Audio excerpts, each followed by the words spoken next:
This is the English soundtrack from the Guyana Space Center in Kourou.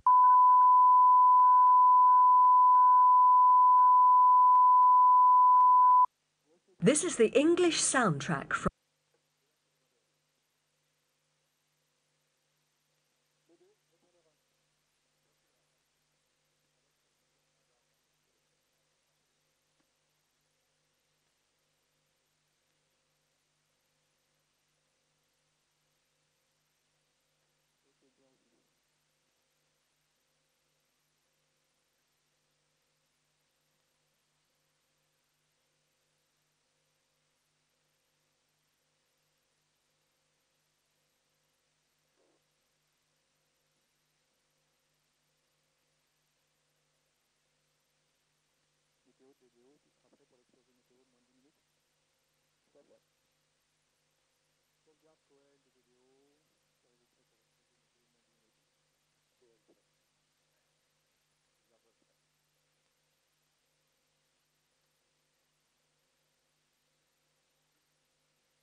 Good evening and welcome on the occasion of this third launch of the year for Ariane Space and Ariane 5. Tonight we're going to inject into orbit two long-standing customers of Ariane Space.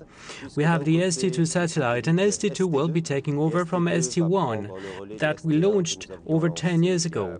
And then GSAT-8, an Indian satellite. And as you know, this year we're celebrating the 30th anniversary of the first launch of an Indian satellite by Ariane. That was back in 1981.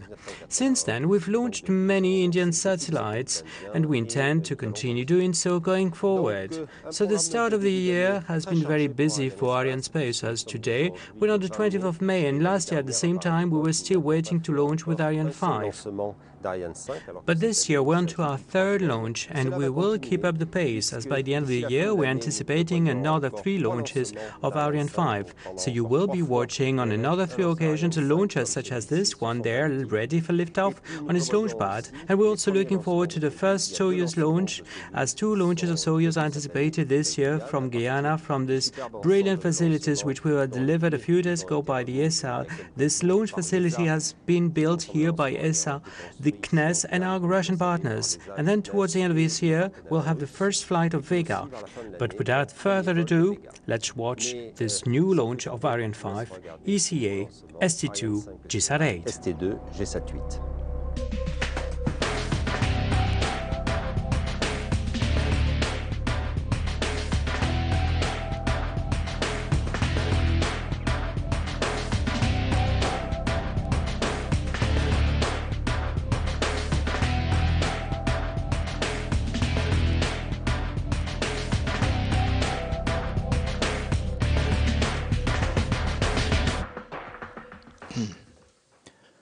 Greetings, everybody, wherever you may be, and welcome once again to Kourou, the home of the Ariane family, for tonight's live broadcast of Ariane Space Flight number 202. Joshua Jample here. It's the third launch of the year, as Jean-Yves Le Gall mentioned, but it's also the 58th Ariane 5 to be launched since the program began, and the 202nd Ariane in all. A double launch, passengers for Asia and India tonight, some old friends, and we're about 7 minutes and some seconds down to liftoff. And you're going to be hearing from this man in just a moment, the range operations manager, calling out the entry into the final sequences. Top, H0-7 minutes. The DDO has just called out our beginning the 7-minute mark. That's a milestone. These are the final moments of the final countdowns called the synchronized sequence. Computers are taking over. We like to set the scene by introducing some of the major players making the mission possible tonight. In the Arianespace Flight Directorate, you saw Jean-Yves Le Gall, Patrick Loire, who's head of Arianespace in Kourou, and Edward Perez, who's the top technical person on the Ariane team. These gentlemen on the phones with their teams in Kourou and around the world. We're in the Jupiter building. You can see the technical people. Behind them are the invited guests tonight. Some other dramatis personae tonight, the two Terrys, Terry Wilmart of Arianespace Mission Director, sitting alongside Terry Vallée, the Range Operations Manager, also called the DDO. It's his voice that you hear calling out the milestones for the rest of the mission. The Arianespace Mission Director, a daily coordinator with the satellites and their campaigns. On the left, the green status panels. This is a summary of the different launch services provided by the base. It's a go, no-go, red-green resume sent in here by all the offices across the broad base here. And it comes into Jupiter, all this information, which is why we call Jupiter the nerve center of the space base. You can see logistics and safety and weather. I'm reading down from the French here. Telemetry, and of course the launcher and the two satellites. Another place that's very active at this hour is up by the Launch Management Center. It's about 12 or 13 kilometers closer to the pad to the northeast from where we are here in Jupiter. And these are three teams that are coordinating the launcher campaign and the countdown under the direction of the gentleman you just saw called the Co-L. He's the launch operations manager. Some of the teams are guaranteeing the flight readiness, signing off on the OK to fly.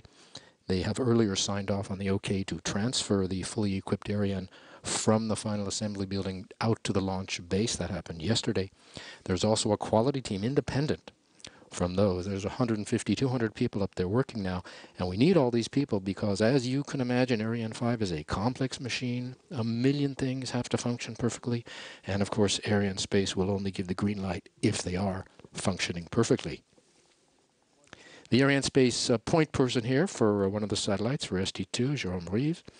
He follows all the activities from contract to satellite separation. With him is the satellite program director for ST2, the DMS they call it, a technical person responsible for the technology, deciding on if their satellite is ready for launch following the campaign and its preparation as the satellite manager. We're going to take a look under the fairing now at those two satellites. You see the logos, the traditional logos of the satellite builders and operators on the outside. Inside the fairing on the top is ST2, the heavier satellite, 5 tons. The heavier satellite is often separated first, but not always. Tonight it is the case.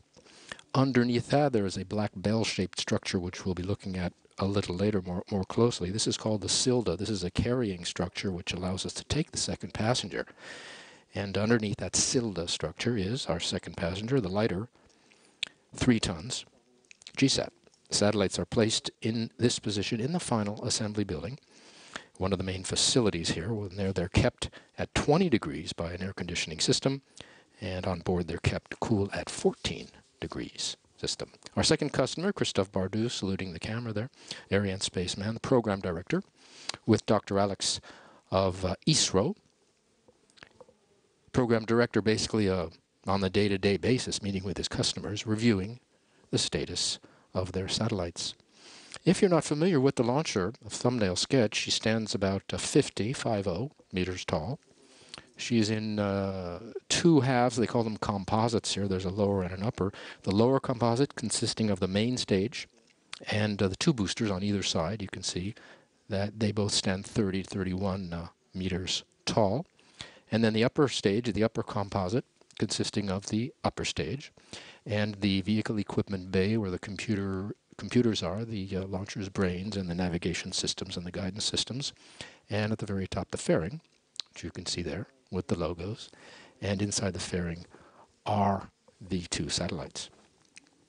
2 minutes until launch now. We're going to zoom in on the upper stage. You see the yellow bars going across the center there. We're going to get a close-up of those in just a minute. These are the cryogenic feeder arms, the propellant feeder arms going into the upper stage. There's a split-screen image of it. Liquid hydrogen on the left, liquid oxygen on the right. That's the cryogenic fuel, the mix of those. Why do we do this? The upper stage needs to be refilled up until the very last minute, because the cold propellant which we're using, and by cold I mean liquid oxygen minus 160 degrees, liquid hydrogen minus 240 degrees, that's cold, that in this heat, you can imagine, needs constant topping up. Those of you here tonight in French Guiana, or if you have been here, you know how hot it can be here, constantly evaporates in this heat, so we top up right until 5 seconds before liftoff. You can see on the back of the screen the invited guests going to go out on the terraces on either side here and watch the liftoff. The DDO again will call out the 1 minute mark, and we'll be into the and we're into the final 60 seconds before liftoff. Ariane getting ready. Now here's what to watch for with the ignition sequence. You'll hear the DDO call out the 10, 9, 8, 10, 9, 8, and when he gets to 5, which is sank, watch those yellow bars at the center there. They have to pull back. Those cryogenic arms will swing back, and that gets the whole thing started. At 0, the DDO will call out allumage, in French means ignition, and the main engine will light, but we don't lift off yet. Count to 7. For 7 full seconds, the computers are checking out the performance in the main engine while it's still burning on the pad. If all is well, then and only then, the computers give the order to light the 2 boosters, which is the point of no return. And we will be off. So watch for all that. Enjoy the liftoff. We'll be back shortly afterward. Attention pour le décompte final. 10, 9, 8, 7, 6, 5, 4, 3, 2, 1, top.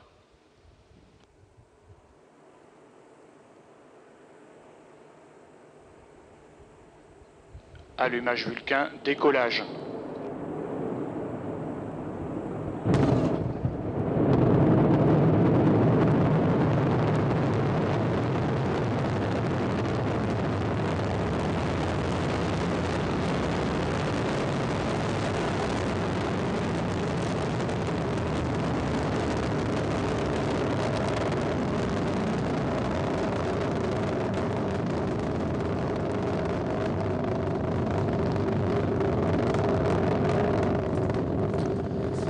Well, much better visibility than we dared hope for just maybe even an hour ago. It's been raining and overcast most of the day, but some fine shots at liftoff of Ariane roaring off the pad into the gray, trailing the gold plumes as she makes her way up into the sky over French Guiana.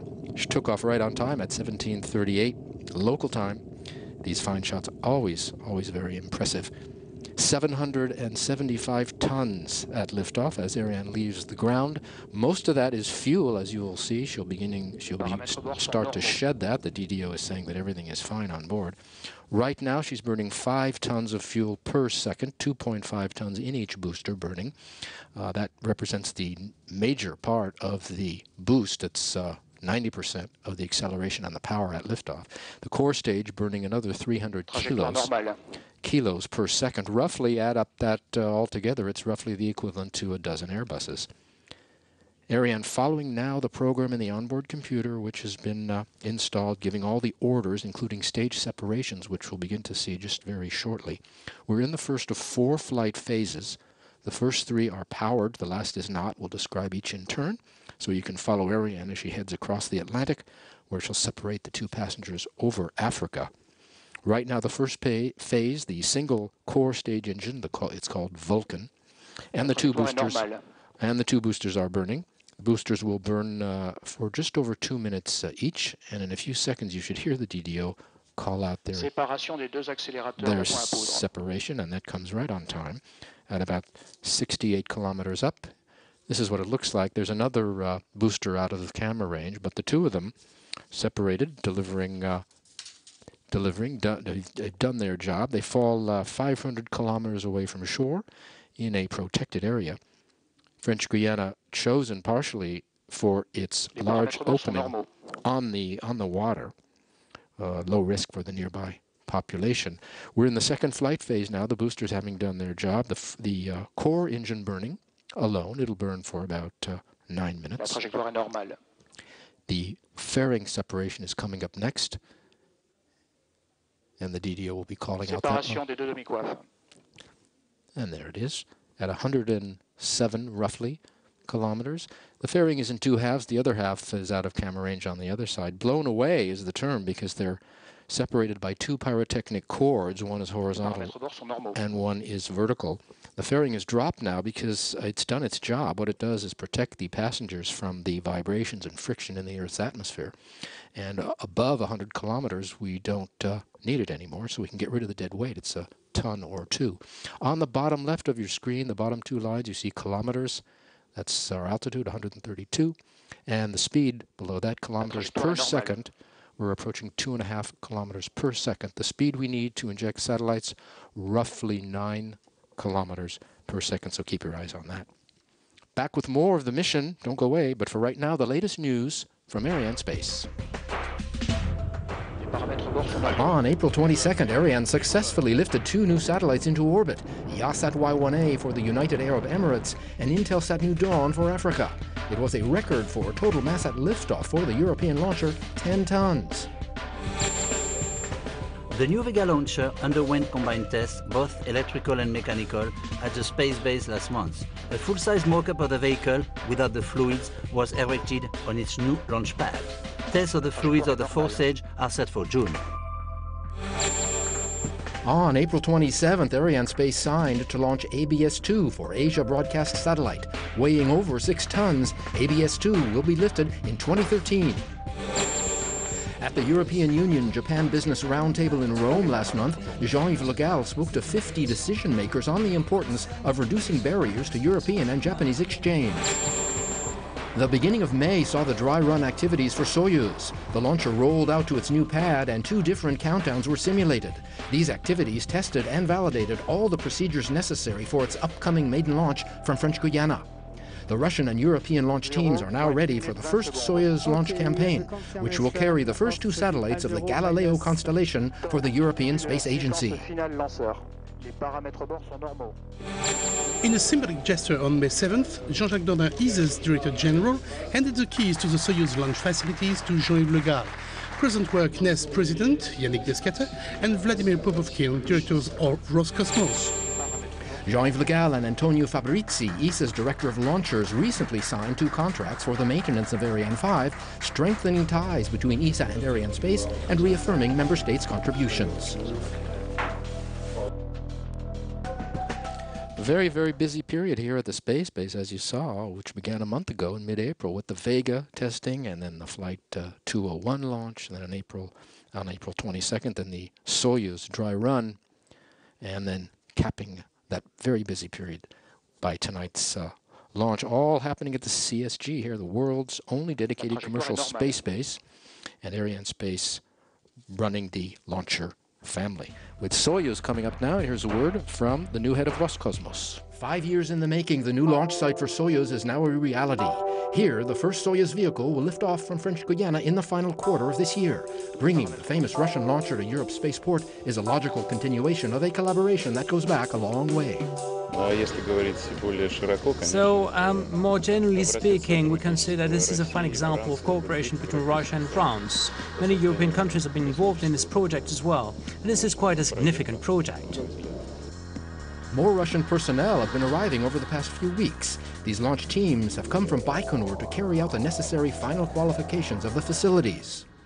At the end of the project, I think that relations between Russia, Cosmos, CNES, the European space agencies will have kicked into high gear, but we are in the launch process and not there yet.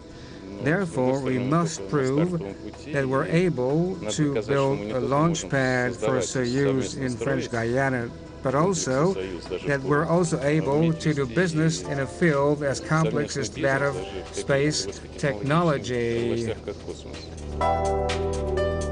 The historic Soyuz has 1,770 launches to its credit, spanning over 50 years. But it has an even brighter future here in French Guiana as a key member of the Ariane family.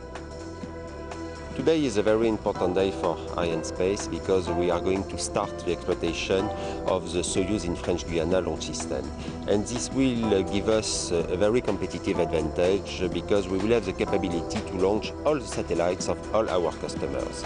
Today, Ariane 5 is a king of this market, but Ariane 5 is devoted to the launch of big satellites, and with Soyuz we will be able to launch all the medium-sized satellites on every orbit, and this will give us a very competitive advantage, allowing us to stay the leader in this market for many years.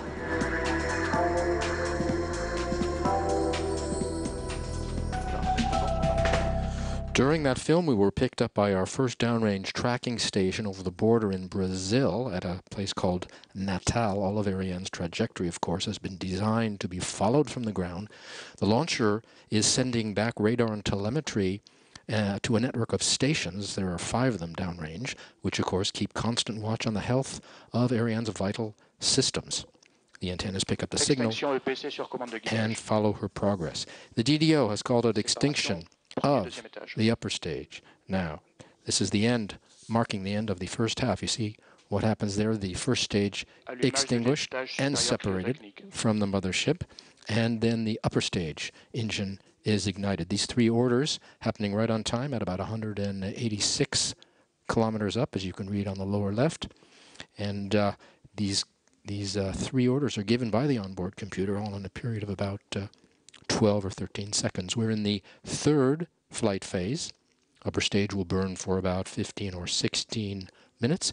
We're into the 2nd half of the mission. We can start focusing on the satellites now, and to get us started, a film on India and its collaboration with Ariane Space. Ariane Space and India have worked together since the early 1980s. Satellites built by the Indian Space Research Organization have flown on all versions of the European launcher, from Ariane 1 to today's Ariane 5.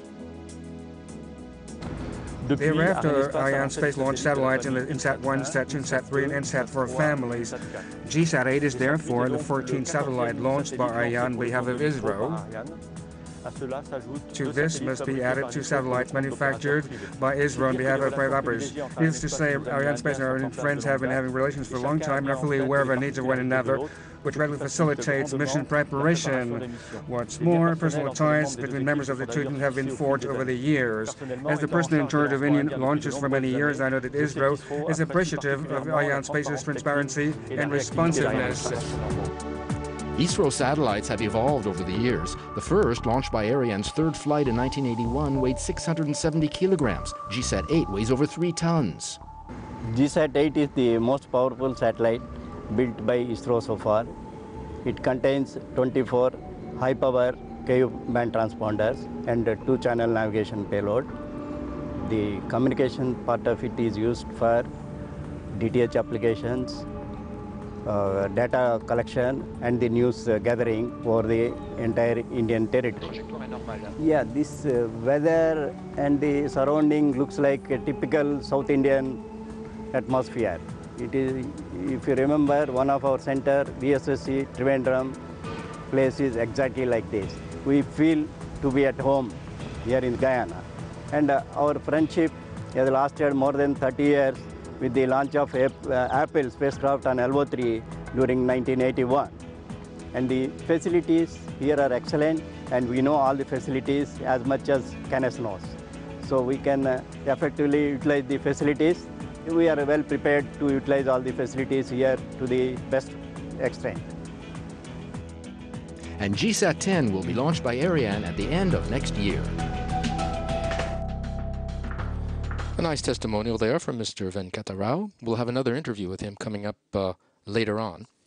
12 minutes left, roughly, in the upper stage burn, the 2nd stage carrying 12 tons of liquid oxygen and just over 2.5 tons of liquid hydrogen, compared to the 1st stage, which carried over 170 tons of fuel. It'll push Ariane across the Atlantic. A film on ISRO now. You can find out all about the builders of GSAT.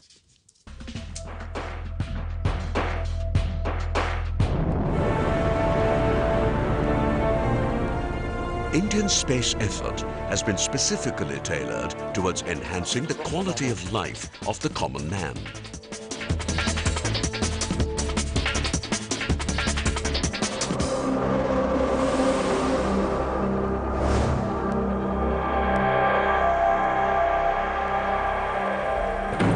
India has made remarkable progress in developing the state-of-the-art space technology and its applications, which has become an important element of the national infrastructure. The space-enabled application programs of ISRO have played a vital role in benefiting the society and have brought in the societal transformation.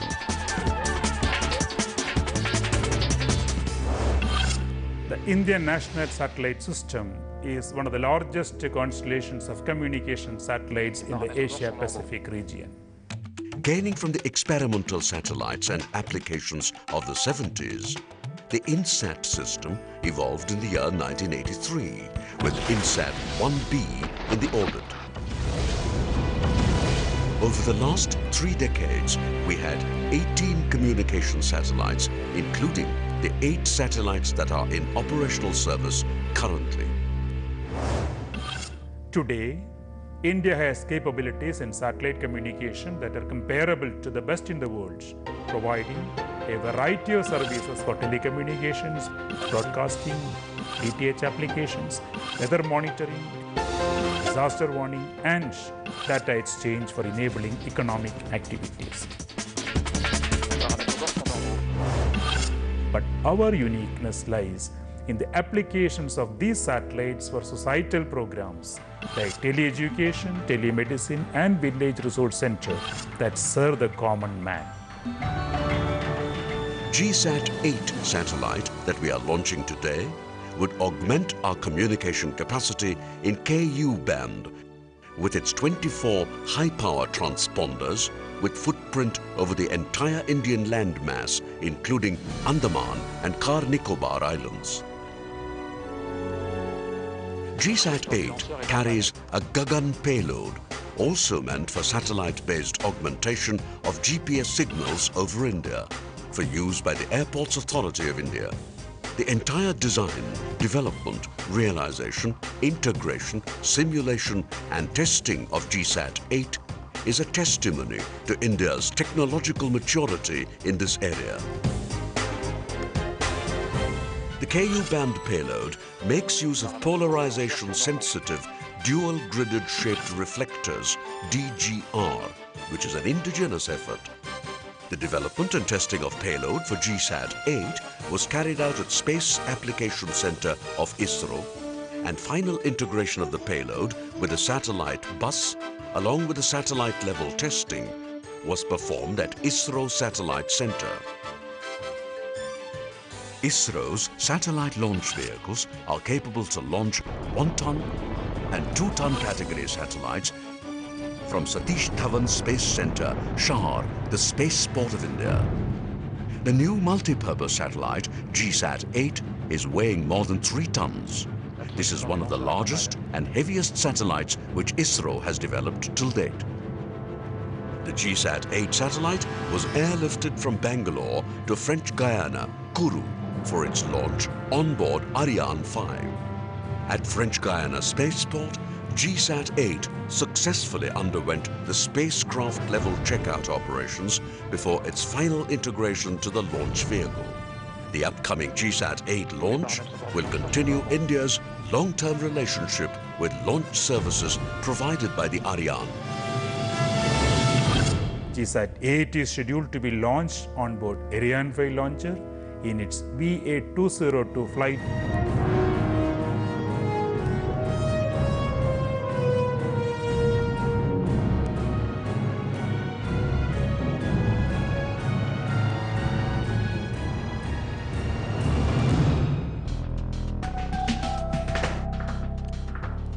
Ariane's signal has just been picked up by Ascension Island. That's our next downrange tracking station, tiny island in the South Atlantic. 7 minutes, roughly, to go in the upper stage burn.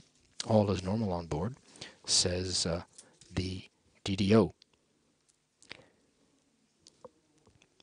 Film on Melco coming up now, builders of ST2. Since the successful launch of the first satellite of the Electronic Systems Group Mitsubishi Electric in 1976, we have been participating in various government projects through manufacturing communication satellites, observation satellites, and engineering test satellites, and have grown to become a leading manufacturer of space systems. We manufactured Superbird C2, Japan's first commercial communication satellite, successfully launched in August 2008 and delivered to the customer in October 2008. We are in the process of strengthening our position in the global satellite market. And today, we are happy to announce that the ST2 has finally come to the starting line of its dedication to services for people among many countries. We at the Electronic Systems Group of Mitsubishi Electric, with our most advanced technology, are doing all that we can to realize a safe society with a rich future for every individual. Ariane performing flawlessly. Our speed now on the bottom there coming close to 8.5 kilometers per second, and our altitude 224 kilometers. We were picked up by our next downrange tracking station in Libreville in Gabon. Right now coming up, a film from Chunghwa, one of the ST2 partners. Take a look. Chunghwa Telecom is the leading integrated telecom service provider in Taiwan in terms of subscribers and revenues. The company's extensive experience, organizational structure, and scale have allowed it to form major business partnerships with international telecom operators.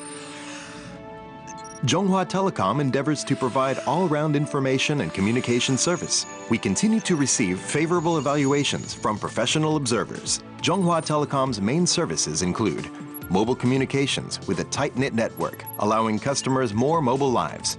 Data communications, bringing the world to customers and adding value to life.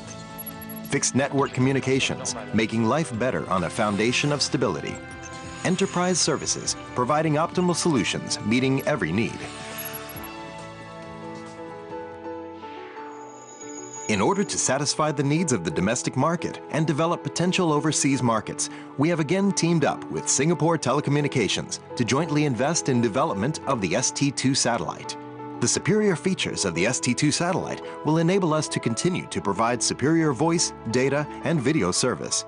We plan to provide broadband internet access and HD high-resolution multimedia service throughout Asia, while also relying on large bandwidth international submarine cable networks to cement our status as a communications hub in the East Asia region. Chunghwa Telecom is vigorously integrating information and communications technology, including our cloud system framework, software development platforms, and application services. We will use ubiquitous communications to help companies develop new opportunities and let consumers enjoy a brighter future. Chunghwa Telecom will always outdo itself in an effort to provide even better service. 3 minutes remaining in the upper stage burn. Everything going according to plan. ST2 arrived in Kourou on April 5th. There's an interesting note on the platform. This is only the second time this type of platform, called the DS2000, has been launched by Ariane. The first time was on the Superbird 7 for a JSAT, Sky Perfect JSAT people. That was in August of 2007 on Flight 185, if you recall. ST2 and Superbird 7 are the only two times this platform has been commercialized outside Japan and launched by a non-Japanese launch vehicle. Our next film now on Singtel, the second ST2 partner.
driving customers' success in this evolving landscape by delivering innovative and cost-effective solutions. ST2 and our industry-leading satellite services will transform industries and change lifestyles. We are bringing financial services to credit card and ATMs in remote locations. In the oil and gas sectors, we're bringing new capabilities to people working on oil rigs and platforms. In the area around changing consumer lifestyles, we're bringing media and content to millions of households throughout Asia with ST2 and our satellite capabilities. Satellite services play an important role in Singtel's overall vision for the corporate business market. They enable us to shape and lead key markets such as the maritime, broadcast, and logistics industries. Singtel is the only homegrown company in Singapore to own commercial satellites, and we're very excited about the launch of ST2, our second satellite. ST2 is an important part of Singtel's vision to transform the way our customers live and work.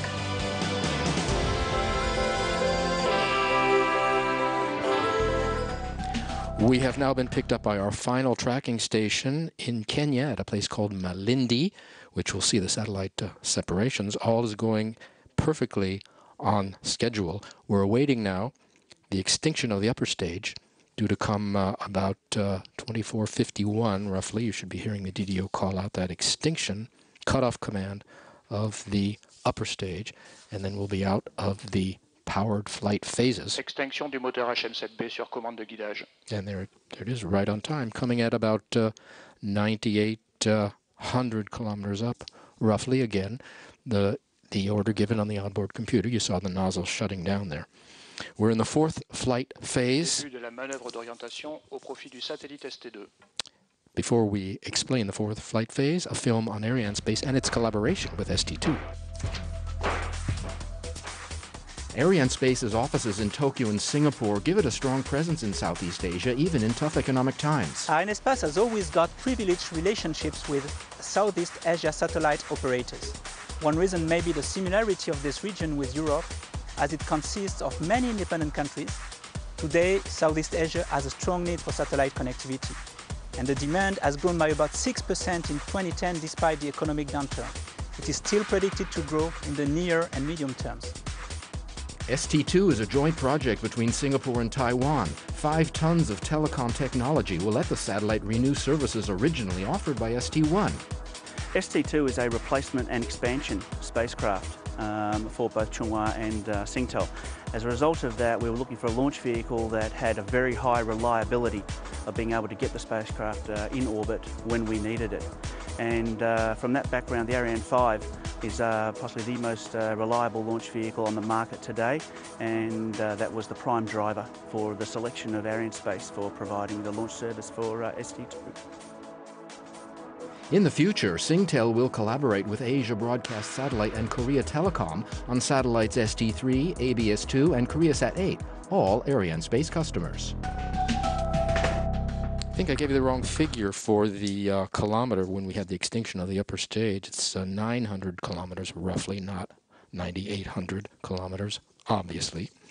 Separation of ST2 coming up in just a few short seconds. We should be hearing from the DDO. Always a very emotional moment as all eyes are on the computers and the ears and the headphones, telephones awaiting news.